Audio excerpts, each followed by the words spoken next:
இதயம் கனிந்த பணிவான வணக்கம் அன்பர்களே.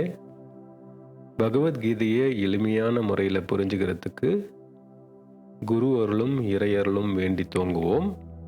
இந்த பதிவில் நம்ம பார்க்க போகிறது அத்தியாயம் 5லிருந்து ஸ்லோகம் 20, 21, 22. முதல்ல ஸ்லோகம் 20. ந பிரஹர்ஷியேத் பிரியம் பிராப்ய நோத்விஜேத் பிராப்ய சாப்ரியம் ஸ்திரபுத்திரசம்மூடோ பிரம்மவித் பிரம்மனிஸ்திதஹ. இதோட அர்த்தம், கடவுளில் நிலைநிறுத்தப்பட்டு தெய்வீக அறிவை பற்றிய உறுதியான புரிதலுடைய மற்றும் மாயையால் தடைபடாதவர்கள் அவர்கள் இனிமையான ஒன்றை பெறுவதில் மகிழ்ச்சி அடைவதில்லை அல்லது விரும்பத்தகாததை அனுபவிப்பதில் வருத்தப்படுவதில்லை. அடுத்து ஸ்லோகம் 21. பாஹ்யஸ்பர்ஷ்யேஷ்வசக்தாத்மா விந்தத்யாத்மனி யத் சுகம் ச பிரம்மயோகயுக்தாத்மா சுகமக்ஷயம் அஸ்னுதே. இதோட அர்த்தம், புற புலன் இன்பங்களில் பற்று இல்லாதவர்கள் தெய்வீகத்தை சுயமாக உணர்கிறார்கள். யோகத்தின் மூலம் கடவுளோடு ஐக்கியமாகி அவர்கள் முடிவில்லாத மகிழ்ச்சியை அனுபவிக்கின்றனர். அடுத்து ஸ்லோகம் 22. ஏஹி சம்ஸ்பர்ஷஜா போகா துக்கயோனய ஏவதே ஆத்யவந்தः கௌந்தேய ந தேஷு ரமதே புதஹ. இதோட அர்த்தம், இந்திரிய பொருட்களுடன் தொடர்பு கொள்வதால் ஏற்படும் இன்பங்கள் உலக எண்ணம் கொண்டவர்களுக்கு இன்பமாக தோன்றினாலும் உண்மையில் துன்பத்திற்கு ஆளாகின்றன. இத்தகைய இன்பங்களுக்கு ஆரம்பமும் முடிவும் உண்டு. அதனால் ஞானிகள் அவற்றில் மகிழ்ச்சி அடைவதில்லை. இப்போ இதோட விளக்கத்தை சிம்பிளா புரிஞ்சிக்க முயற்சி பண்ணுவோம். பொதுவாக நமக்கு பிரியமானது நடந்தா ரொம்ப சந்தோஷப்படுவோம். அதுவும் எதிர்பாராமல் வந்தால் அதிர்ஷ்டம் அப்படின்னு சொல்லி கொண்டாடுவோம். நமக்கு பிடிக்காதது, பிரியமில்லாதது நடந்தால் ரொம்ப துக்கப்படுவோம். எதிர்பாராமல் ஒரு அசம்பாவிதம் நடந்தால் அதிர்ச்சி அடைவோம். நம்ம விதின்னு நொந்துக்குவோம். இங்கே பிரியமானது பிரியம் இல்லாததுன்னு எதை வச்சு தீர்மானம் பண்ணுறோம்? நம்ம உடல் ரீதியாக நம்ம சப்த ஸ்பர்ஷ ரசரூப கந்தா அப்படின்னு சொல்கிற ஐம்புலன்கள் மூலமானால நம்ம அனுபவிக்கிற, பார்க்குற, கேட்குற விஷயங்கள், அதோட கலர், ஷேப், ஸ்மெல் மூலம் நம்ம மனசை தூண்டி அது எப்படியாவது அடைஞ்சே ஆகணும், அதை ருசிச்சே ஆகணும், டேஸ்ட் பண்ணணும், அதை தொட்டு அனுபவிக்கணும் அப்படின்னு நம்மளுக்கு தோண வைக்கும்.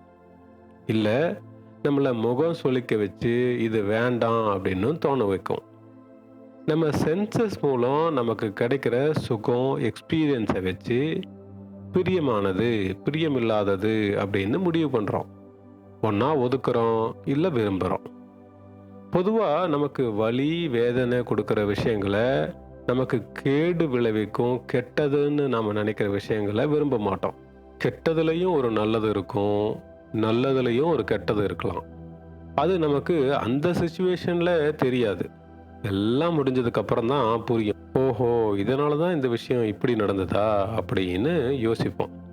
அதனால் பகவான் 20வது ஸ்லோகத்தில் என்ன சொல்கிறாருன்னா, தெய்வீக அறிவை பற்றிய சத்தியத்தை உண்மையாக புரிஞ்சுக்கிட்டவங்களுக்கு பிரியமானதும் கிடையாது, பிரியமில்லாததும் கிடையாது. அதனால் பிரியமானது அப்படின்னு எதையும் தேடி ஓட மாட்டாங்க, பிரியம் இல்லாதது அப்படின்னு எதையும் தள்ளி ஒதுக்கி வைக்க மாட்டாங்க. வெற்றியை செலிப்ரேட் பண்ண மாட்டாங்க, எக்ஸைட் ஆக மாட்டாங்க, கொண்டாட மாட்டாங்க. அதே சமயம் தோல்வியை கண்டு துவண்டு போக மாட்டாங்க, மனசு உடைஞ்சு போக மாட்டாங்க, டிப்ரெஸ் ஆக மாட்டாங்க.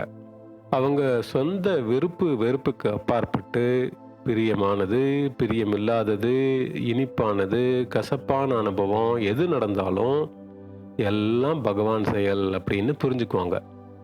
அவங்க இதயத்தில் இருக்கும் அந்த பிரம்மன் மேல நிலைய புத்தி வச்சு எந்த குழப்பமும் இல்லாம தெளிவா இருப்பாங்க அப்படிங்கிறார் பகவான். இத ஒரு இன்ட்ரெஸ்டிங் ஸ்டோரி மூலமா புரிஞ்சுக்கலாம். ஒரு நாட்டோட மந்திரி அ எ எப்ப எது நடந்தாலும் எல்லாம் பகவான் செயல், நல்லதே நடந்தது அப்படின்னு சொல்லுவாராம். ஒரு நாள் இந்த அவரோட ராஜாவோட விரல் கட் ஆயிடுச்சு. அப்போ பக்கத்துல இருந்த மந்திரி எல்லாம் பகவான் செயல், நல்லதே நடந்தது அப்படின்னு சொல்ல, கடுப்பான ராஜா, இங்க நான் விரல் கட் ஆகி ரத்தம் சொட்ட சொட்ட நிக்கிறேன். நல்லது நடந்தது நான் சொல்றேங்க அப்படின்னு அவரை ஜெயில்ல போட்டாரு. அடுத்த நாள் அவர் காட்டுக்கு வேட்டைக்கு போனப்போ வழி தவறி அசுரர்கள் கிட்ட மாட்டிட்டாரு. அந்த அரக்கர் கூட்டம் அவரை காளிக்கு பலி கொடுக்க பார்க்கறாங்க. அப்போ அவர் விரல் கட்டாகி இருந்ததுனால குறை இருக்கிற அந்த ராஜாவை பலி கொடுக்காம விட்டுட்டாங்க. அப்பதான் அவருக்கு மந்திரி சொன்ன எல்லாம் பகவான் செயல், நல்லதே நடந்தது அப்படின்னு புரிஞ்சுது. அங்கிருந்து நேரா மந்திரி கிட்ட வந்து, நீங்க சொன்னது மாதிரியே இன்னைக்கு நல்லது நடந்தது. ஆனா ஒண்ணு எனக்கு புரியல. எனக்கு மட்டும் தானே நல்லது நடந்தது, உயிர் பிழைச்சேன். நீங்க இன்னும் ஜெயில்ல தானே இருக்கிறீங்க அப்படின்னு கேட்குறாரு. அதுக்கு மந்திரி சொன்னாரு, எப்பவும் உங்க கூடவே இருக்கும் நானு. இன்னைக்கு நான் உங்க கூட வேட்டைக்கு வந்திருந்தா நான் தானே அந்த அரக்கர் கூட்டத்துக்கு பலியா இருப்பேன். ஏன்னா நான் நல்லா தானே இருக்கேன் அப்படின்னு சொல்றாரு.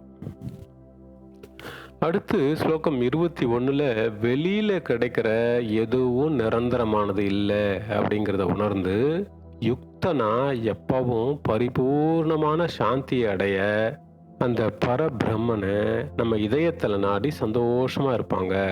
They will not be attached to external sense objects and pleasures. புலன் சார்ந்த இன்பங்கள்ல பற்று இல்லாம தெய்வீகத்தை சுயமா தனக்குள்ளேயே உணர்றாங்க. தியானத்தின் மூலம், யோகத்தின் மூலம் கடவுளோடு ஐக்கியமாயி அவங்க முடிவில்லாத எல்லையில்லாத மகிழ்ச்சியை அனுபவிக்க முடியும் அப்படின்னு பகவான் கிருஷ்ணர் சொல்றாரு.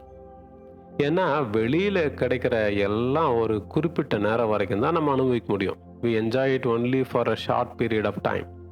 ஒரு ஸ்வீட் சாப்பிட்ட சந்தோஷம் வயிற்றுக்குள்ள போற வரைக்கும் தான்.